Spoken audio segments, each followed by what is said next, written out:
ఇస్తలాట్ దేవుడి నామానికి స్తోత్రములు. ఈరోజు దేవుడి మాట సామెతల గ్రంథం 9వ అధ్యాయము 11వ వచనం. నా వలన నీకు దీర్ఘాయువు కలుగును, నీవు జీవించు సంవత్సరములు అధికములగును.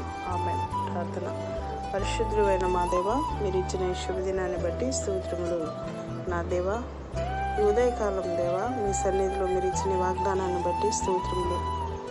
మీ బిడ్డల్ని మీరు ఎంతగానో ప్రేమిస్తూ ఉన్నారు దేవా. మీ బిడ్డల పక్షాన మీరు చేసే ప్రతి ఉపకారమును బట్టి స్తోత్రములు అయ్యా. ఈ భయంకరమైనటువంటి దుర్దినాల్లో మా ఆయుష్కాలము, మా దినములను మీరు నాయన క్షేమకరముగాను అయ్యా, ఇదిగో ప్రభా, మీ యొక్క జీవ ఊటలను మా ప్రాణాత్మలను భద్రపరిచినందుకై స్తుతులు చెల్లిస్తూ ఈ వాగ్దానం మా జీవితాల్లో నెరవేర్చమనే నామములో ప్రార్థిస్తున్నాం. ఆమేన్.